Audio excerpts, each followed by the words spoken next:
अस्सलाम वालेकुम जनाब। आज जो मैं बात करने जा रही हूँ वो ख़बरों से रिलेटेड है। ख़बरें बनाने का हमको बड़ा शौक़ है, ख़बरें प्रोड्यूस करने का हमें बड़ा शौक़ है, हमें ऑनलाइन पोर्टल्स क्रिएट करने का बड़ा शौक़ है, हमें ख़बरें कंज्यूम करने का भी बड़ा शौक़ है। और मर्द हज़रात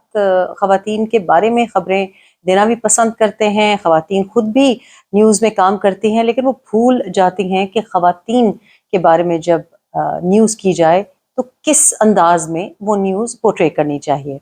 अब जेंडर सेंसिटिविटी या जो ज़बान में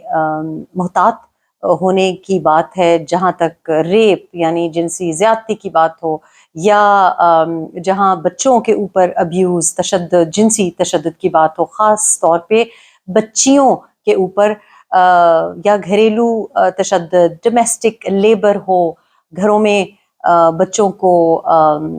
मुलाजिम के तौर पे इस्तेमाल करना, मुलाजमा के तौर पे इस्तेमाल करना, वहाँ तो अल्लाह माफ़ी जो ज़बान है वो तो दूर दूर तक कोई सेंसिटिविटी से ताल्लुक़ नहीं रखती। फॉर एग्ज़ाम्पल अभी हमने फ़ातिमा का केस देखा, हमने रिज़वाना का केस देखा, और रिज़वाना के केस में जो ख़बर लिखी जा रही थी उसमें टीनेज मेड का लफ्ज़ इस्तेमाल किया जा रहा था, और मुझे बड़ी तकलीफ़ हो रही थी कि टीनेज मेड जब आप लिखते हैं तो आप कहानी को और ख़बर को एक अंदाज़ जानबूझ के दे रहे हैं, सब्लिमिनल मैसेजिंग कर रहे हैं। आपको लिखना चाहिए बच्ची, आपको लिखना चाहिए चाइल्ड, आपको लिखना चाहिए किड, आपको लिखना चाहिए माइनर। टीनेज मेड एक मुख्तलिफ रंग देती है खबर को। चले वो तो शायद उसमें बहुत ज़्यादा लोगों की पहुंच हो और ऐसी रिपोर्टिंग ना हो सके। हत्ता कि बीबीसी की न्यूज़ अभी सारा शरीफ की मर्डर की जो कहानी है शायद बहुत से लोगों को पता ही ना हो, क्योंकि बीबीसी उर्दू जब उसकी न्यूज़ कर रही है तो सारा शरीफ एक बच्ची 10 साला बच्ची जो कि यूके में जिसको मर्डर किया गया, उसके ऊपर बहुत ज़्यादा वायलेंस के आसार भी उनकी वालिदा कहती हैं कि दिखाई दिए हैं डेड बॉडी पे। और उसको जब मार दिया गया तो जब न्यूज़ उसकी कन्वे की गई है पाकिस्तान में उर्दू में, इस वजह से वो न्यूज़ आई है कि हमने उसके जो सस्पेक्ट्स हैं, जो मुल्जिम हैं, जो फरार हैं, मफरूर हैं, उनको पाकिस्तान में आइडेंटिफाई करना है, शनाख्त करनी है और पकड़ना है। लेकिन चेहरा हम सारा शरीफ का ऊपर लगा रहे हैं, एक प्यारी सी बच्ची का। हम उन लोगों के नहीं चेहरे लगा रहे, उन 3 मफरूर मुल्जिमान के चेहरे नहीं लगा रहे जिनको इंटरपोल ढूंढ रही है। अच्छा चले, ये तो बड़ी आप समझेंगे कि जी कोर्सेज की ज़रूरत है, लेकिन मैं कुछ अरसे से देख रही हूँ कि जब ख़वातीन पार्लियामेंट में जाती हैं, ख़वातीन दुनिया के बहुत कम्पेटिटिव शोबों में वो मर्दों के शाना बशाना नहीं, मर्दों से बहुत आगे निकल जाती हैं। तब भी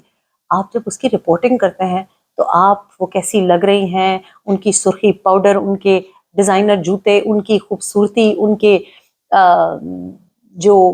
डिज़ाइनर फैशन है उसके ऊपर आप फोकस करते हैं। इसी किस्म की एक न्यूज़ अभी हाल ही में बड़ी वायरल हुई है। एक खातून जिनको रिपोर्टर ने रोका गया और उनसे पूछा गया कि आपकी वजह शोहरत क्या है। तो वो खातून जो हैं वो बहुत कर्टसी में, डिसेंसी में उस क्वेश्चन को अवॉइड करती हैं, और बार बार रिपोर्टर पूछते हैं नहीं नहीं बताइए ना, आपको किससे कंपेयर किया जाता है। और उनके मुंह से ये अल्फाज सुनना और रिकॉर्ड करना एज क्लिक बेट बहुत ज़रूरी था रिपोर्टर्स के लिए, कि उन्होंने कहा ऐश्वर्या से, बड़ी रिलक्टेंटली वो कह रही हैं, बड़ी बददिली से वो ये कह रही हैं, क्योंकि वो चाह ये रही हैं कि भाई मेरी अपनी एक शनाख्त है और मैं जो काम करके आई हूँ, जो मैं स्पीच करके आई हूँ, उसके ऊपर खुदारा तवज्जो दे। आपको नहीं मालूम होगा, आपको ये पता होगा कि पाकिस्तान में कोई ऐश्वर्या की लुक अलाइक है, लेकिन आपको ये नहीं पता होगा कि ये खातून जो हैं वो कितनी ज़बरदस्त हैं और उनकी एक्चुअली स्टोरी क्या है। तो मैं आज आपको इनकी स्टोरी बताना चाह रही हूँ। और ये जो खातून है उसको इस बात को सराहना चाहिए कि वो न्यू साउथ वेल्स से पढ़ के आई हैं, बाहर मुल्कों में टेड टॉक्स देती हैं, ज़बरदस्त। उन्होंने एक सीईओ हैं और उनकी अपनी कंपनी है, और उन्होंने एक इनिशिएटिव लॉन्च किया है जो मैंने जब पढ़ा कि ये क्या है, क्या करती हैं वो, तो आई थॉट कि ये बात क्यों नहीं की जा रही। उनके चेहरे के खदोखाल और उनकी किसी फिल्म स्टार के साथ कोई सो कॉल्ड फेमिलियरिटी को, जबकि वो इरिटेट भी हो रही हैं, वो कह भी रही हैं उस रिपोर्ट में कि मेरी स्पीच आपने सुनी, मैंने कितनी अच्छी स्पीच दी, उसके बारे में बात करें। لیکن نہیں, عورت ایز اے ڈیکوریٹو باز ایک کوئی ڈیکوریٹو ایلیمنٹ کے طور پہ آپ کو نظر آتی ہے, اور آپ کو اس کا کام نہیں دکھائی دیتا. اگر خاتون خوش شکل ہے یا اچھا لباس پہنتی ہے یا اپنا امیکولیٹلی وہ پریزنٹیبل ہے اور پریزنٹڈ ہے, اس کا یہ مطلب نہیں ہے کہ آپ صرف اس پہ فوکس کریں. وہ بھی اس کا حق ہے,